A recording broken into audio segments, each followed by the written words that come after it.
행복한 사람은 나쁜 사람들의 꼬임에 따라가지 않는 사람입니다. 행복한 사람은 죄인들이 가는 길에 서지 않으며 빈정대는 사람들과 함께 자리에 앉지 않는 사람입니다. 그는 여호와의 가르침을 즐거워하고 밤낮으로 그 가르침을 깊이 생각합니다. 사랑하는 하나님, 오늘도 영상 예배 가운데 우리들의 마음과 뜻을 주님께 드립니다. 청매 말씀을 통해 시편 말씀을 묵상하고 있는데 진짜 행복한 사람은 하나님을 모르고 자기 멋대로 나쁜 생각과 행위를 하는 사람과 다르다고 하셨고, 복을 받는 사람은 집에 있거나 길을 갈 때나 아침에나 일어날 때나 밤에 잘 때나 항상 하나님의 말씀을 가까이 한다고 가르쳐 주셨습니다. 코로나로 인하여 긴 시간 동안 학교 생활과 가정 생활 가운데 우리 뜻대로 되지 않는 어려운 상황과 시간들을 인내하면서 보내고 있지만, 언제 어디서나 항상 우리들을 행복한 사람으로, 복 있는 사람으로 인정받는 모든 친구들과 선생님들이 되기를 간절히 이 시간 기도드립니다. 주님의 말씀을 잊지 않고 늘 생각나게 나도록 성령 하나님 도와주시옵소서. 이 시간 전도사님을 통하여 하나님의 말씀을 듣겠습니다. 집중하고 각자에게 들려주시는 하나님의 음성을 취하며 우리들이 모두 주님을 닮는 삶이 되게 도와주시옵소서. 고3 선배들이 학교 생활을 시작하였습니다. 못다한 학업을 지혜와 명철 주셔서 능력 있게 잘 감당하게 해 주시옵소서. 하루속히 선생님들과 모든 친구들을 얼굴을 바라보며 마음껏 뛰고 찬양하며 예배드릴 수 있도록, 그리고 학교 생활도 정상적으로 할 수 있도록 하나님께서 허락하여 주시옵소서. 한 주간도 하나님과 늘 동행해 주실 줄 믿고 임만을 하나님께 감사드리며 중보자이신 예수님의 이름으로 기도드립니다. 아멘. 오늘 하나님께서 저에게 주신 말씀은 로마서 12장 1절에서 2절입니다. 그러므로 형제들아, 내가 하나님의 모든 자비하심으로 너희를 권하노니 너희 몸은 하나님이 기뻐하시는 거룩한 산 제물로 드리라. 이는 너희가 드릴 영적 예배니라. 너희는 이 세대를 본받지 말고 오직 마음을 새롭게 함으로 변화를 받아 하나님의 선하시고 기뻐하시고 온전하신 뜻이 무엇인지 분별하도록 하라. 아멘. 할렐루야. 사랑하는 갈릴리 중고등부 친구들 반갑습니다. 이제 저와 여러분이 이 공간에서 하나 되어 예배드릴 날이 가까워진 것 같은데요. 하나님의 은혜로 긴 겨울방학을 마치고 개학을 맞은 고3 학생들 축하합니다. 학교 생활 어떠신가요? 너무 설레리라 생각됩니다. 습관돼서 잠옷 입고 간 친구들 없겠죠? 우리 친구들 다음 주에도 또 개학하는 친구들 건강하게 행복하게 등교할 수 있기를 축복합니다. 어떤 사람이 조용한 시골 마을로 발령받아서 이사하게 되었답니다. 그곳에 있다 보니까 좀 답답하기도 하고 울적하기도 해서 주변에 나뒹굴고 있는 재료들을 가지고 미니 수영장을 만들었대요. 거기 수영장을 만들고 거기다가 물을 가득 채워보니까 또 너무 썰렁한 거예요.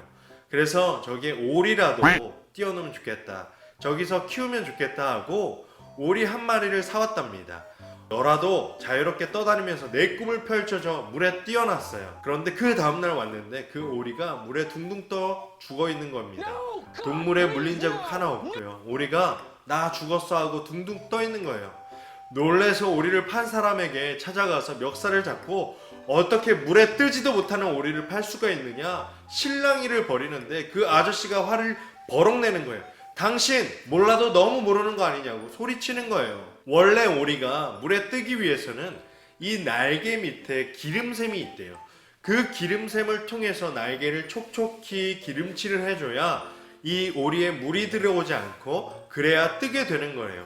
그런데 그 오리는 밖에서 숲에서 자기가 부화한 게 아니라 특별한 농장, 양계장 같은 데에서 부화했고 물가에 한 번도 안 가봤고 기름샘에 기름을 묻혀본 적도 없어서 그냥 물에 떠야 하는 오리가 물에 빠져 죽어버린 거예요. 비참한 거죠. 우린 생각합니다. 오리는 물에 떠야지. 그런데 오리가 물에 빠져 죽은 그런 우픈 현상이 발생했다는 거예요. 그런데 기독교인들, 오늘날 우리가 사는 우리의 모습일 수 있다는 것입니다.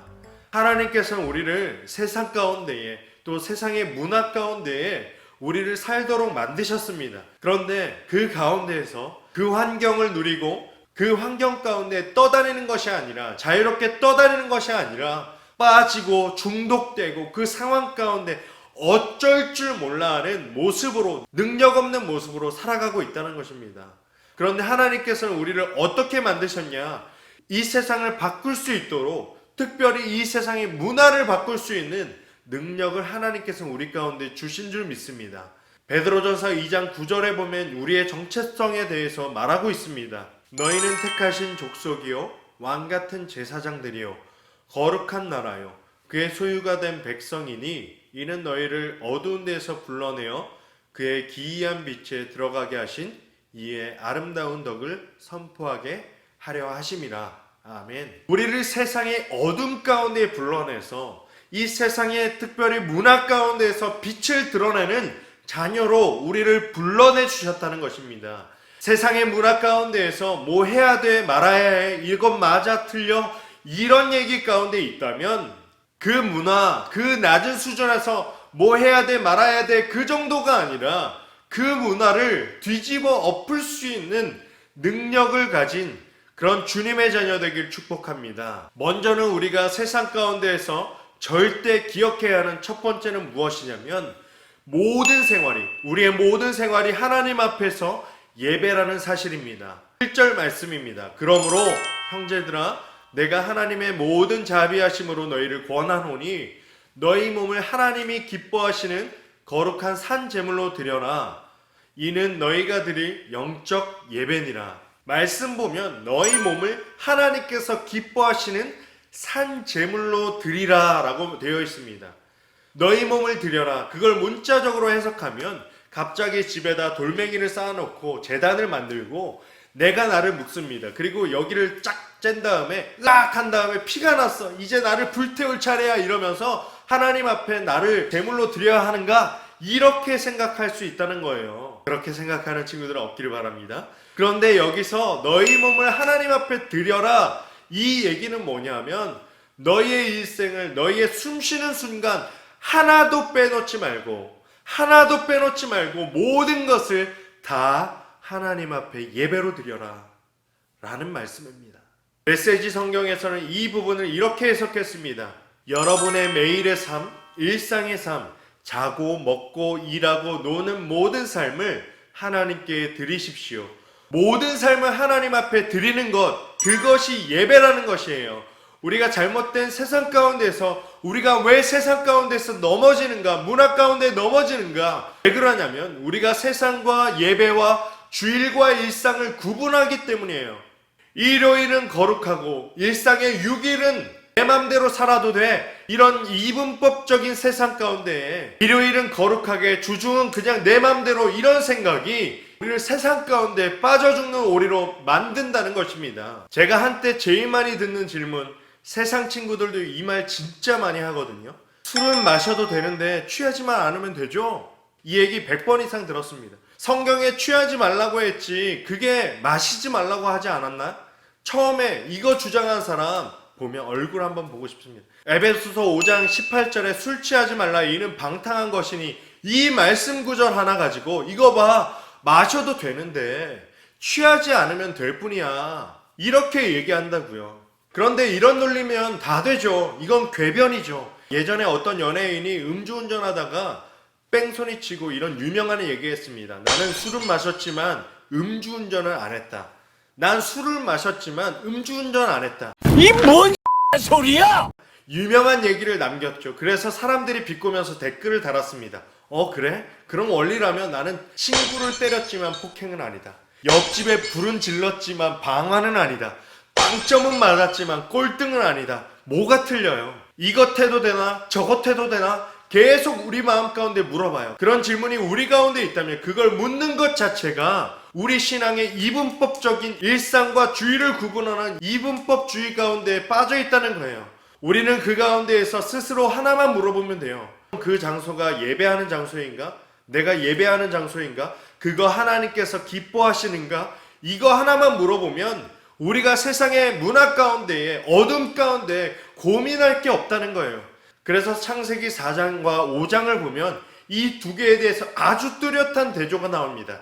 창세기 4장을 보면 족보가 쫙 나옵니다. 5장도 마찬가지입니다. 족보가 쫙 나옵니다. 그런데 4장의 족보는 자기 동생 아벨을 죽인 가인의 족보가 나오고요. 5장의 족보는 하나님의 자녀 셋의 족보가 나옵니다. 그런데 4장 족보는 이 사람들이 한 거 문화라고 써있지는 않지만 엄청나게 뭘 만듭니다. 노래를 만들고 건축을 하고 무기를 만들고 엄청나게 화려한 문화를 누리는 것, 가인의 후손들이었어요. 그러나 5장에 나타난 족보를 보면 한 게 아무것도 없어요. 누가 누구를 낳고 누가 누구를 낳고 뭐 계속 그 말씀밖에 나오지 않습니다. 그런데 그게 왜 그러냐? 이 차이는 이거예요. 이 사람들은 자신의 일상과 생활을 분리해서 문화 따로, 내 삶 따로, 예배 따로 그렇게 산 사람들이에요. 그런데 이 사람들은 따로 한 게 아니라 낳고 일상적인 얘기밖에 없어요. 왜 그런가? 삶과 믿음이 일치했기 때문에, 주중과 주일이 일치된 사람들이었기 때문에 그래요. 그런 차이가 있다고요. 여러분들도 한번 돌아보고 점검해 보기를 원합니다. 나는 예배 드릴 때 내 모습, 또한 한 주간의 삶을 살아가는 내 일상의 삶은 어떻게 다른가? 삶과 예배는 일치하고 있는가? 그걸 여러분이 돌아봐야 한다고요. 평일을 주일처럼 거룩하게, 주일날 잠깐 예배드리고 뭐 요즘처럼 영상으로 코로나 때문에 더 빨리 끝나는 그런 예배 가운데에 이거 끝나자마자 내 마음대로 살아도 돼. 여러분 확실합니다. 그게 즐거워 보이고 재밌어 보이고 화려해 보이지만 망할 가인의 족보 여전히 여기서 이어나가는 거예요. 우리가 해야 되는 것, 삶과 예배가 일치해야 함을 믿습니다. 너희의 모든 삶을 하나님이 기뻐하시는 산 제물로, 산 예배로 드리라. 내가 어디에 있든지 무엇을 하든지 그 장소를 예배로 드리시길 원합니다. 그것이 우리 그리스도인의 참된 믿음의 자세인 줄 믿습니다. 두 번째, 우리가 이 시대를 바라보는 영적 분별력, 영적 통찰력을 가져야 합니다.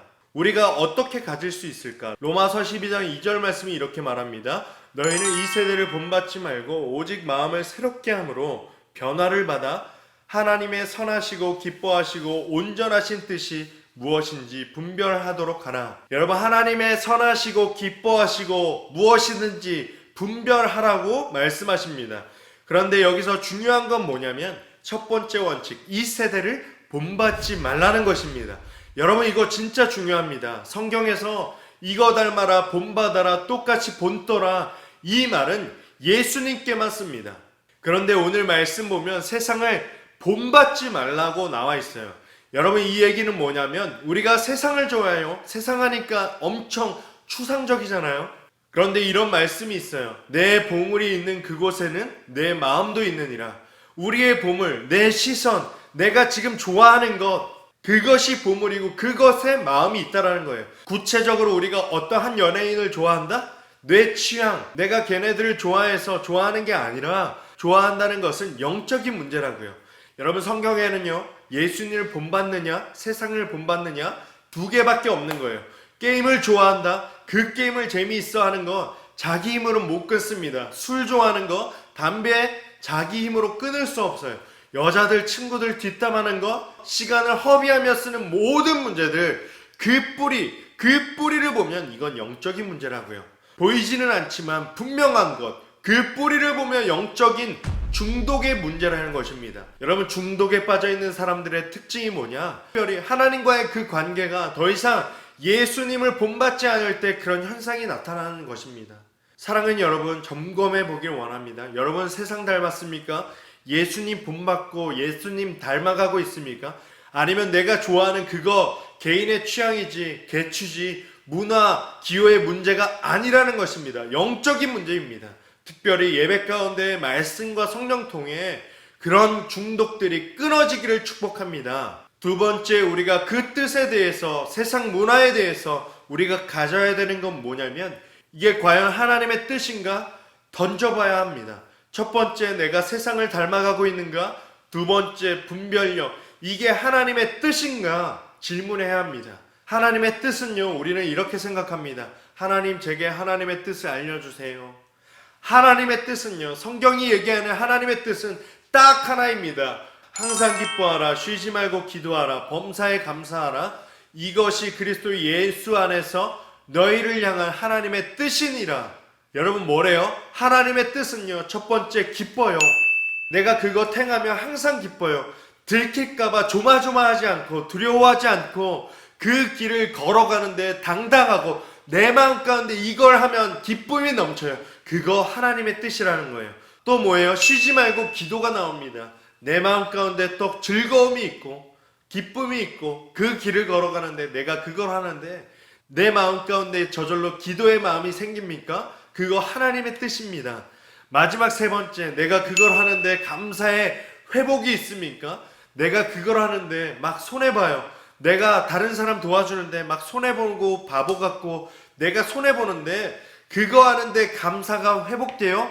그거 하나님의 뜻이라는 것입니다. 이 세 가지, 이걸 내가 하는데 내 마음 가운데 기쁨이 있는가? 기도의 회복이 있는가? 내가 기도할 때 감사가 있는가? 그걸 기준 가지고 살펴보면 우리가 하나님의 뜻에 살아갈 수 있다는 것입니다. 그래서 저는 여러분이 이런 영적인 분별력을 갖기를 원합니다. 아까 물에 빠진 오리 왜 죽었다고요? 기름샘이 있어야 물에 뜨는 것처럼 여러분이 세상 가운데 빠져 죽지 않기 위해서 여러분들이 가져야 할 것, 영적인 분별력, 하나님의 뜻을 구하기를 원합니다. 우리가 나아가야 될 사명, 우리가 세상에 빠지지 않는 정도가 아니라 좀 더 나아가야 합니다. 성령의 능력으로 이 세상의 문화를 변화시켜야 합니다. 제가 여러분 연예인 가운데 이 친구들 멋지다, 참 멋지다 라고 생각하는 연예인이 있습니다.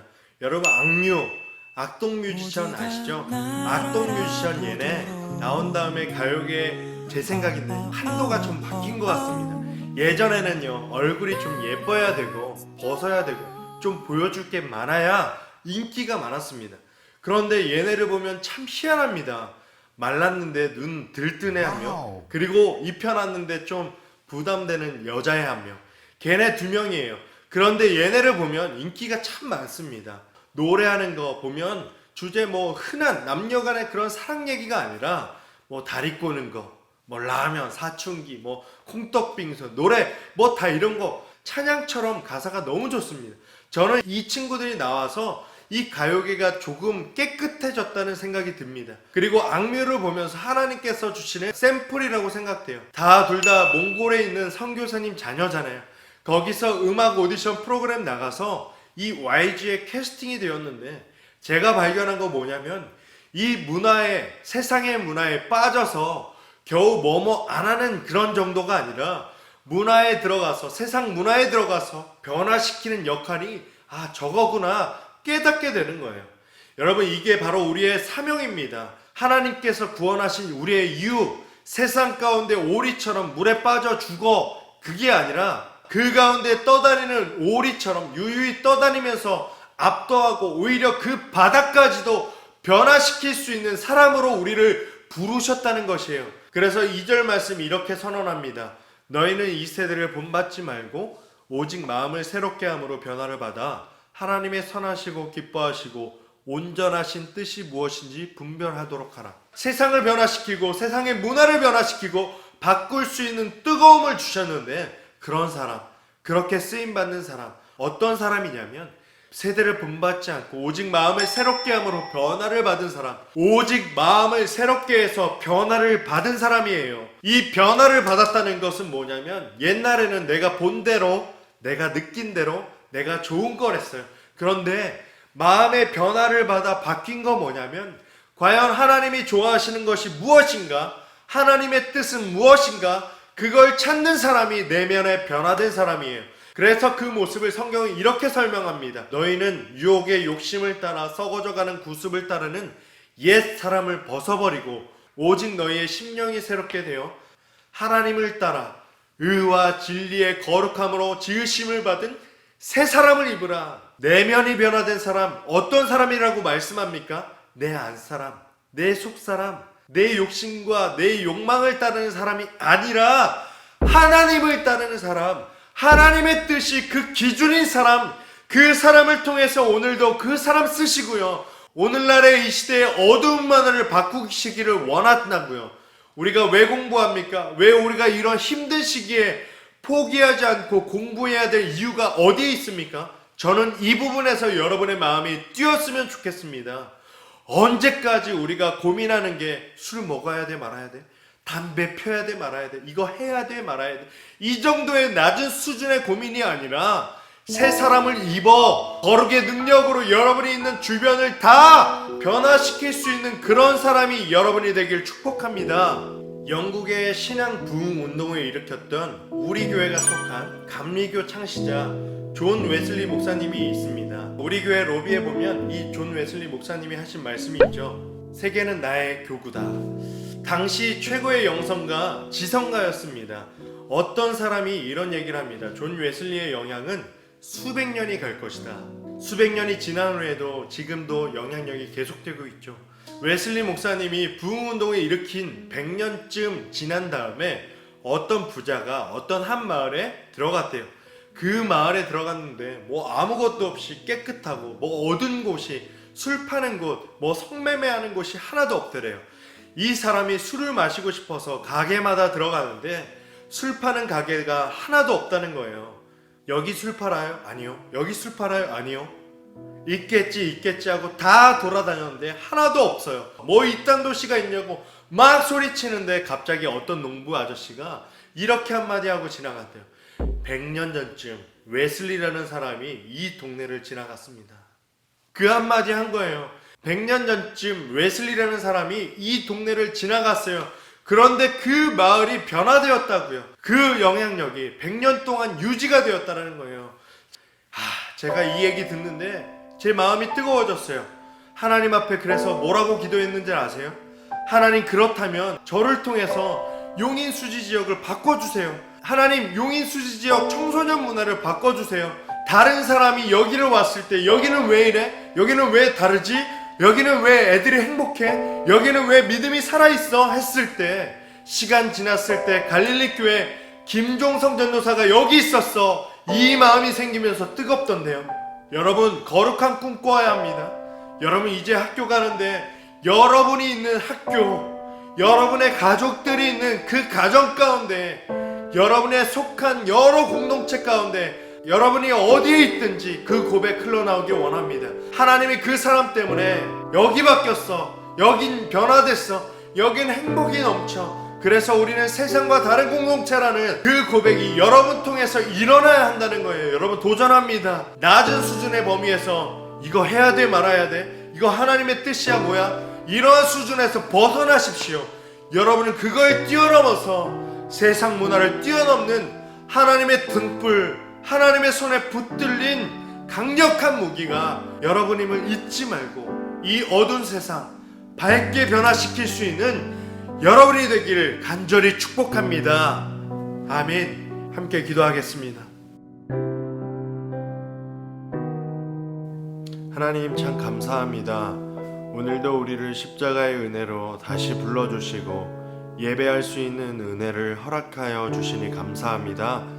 오늘 주신 말씀 가운데에 하나님께서 우리에게 세상이란 그 물에서 자유할 능력과 누리며 또 주변을 바꾸어 나갈 수 있는 변화시킬 능력을 주셨음에도 불구하고 세상의 물에 빠지고 스스로 제어하지 못하고 누리지 못하는 중독된 상태에 물에 빠져 죽은 오리처럼 살았음을 고백합니다.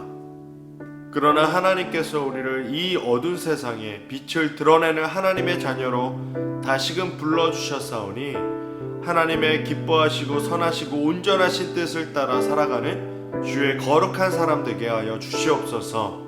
우리가 교회에서만 거룩한 척, 주일에만 거룩한 자녀로 살아가는 게 아니라 우리의 삶의 모든 순간순간이 정직한 모습으로 언제 어디서나 똑같은 모습으로 주님 앞에 드려지는 향기나는 제물 되게 하여 주시옵소서. 모든 것 감사드리며 살아계신 예수님의 이름으로 간절히 기도합니다. 아멘.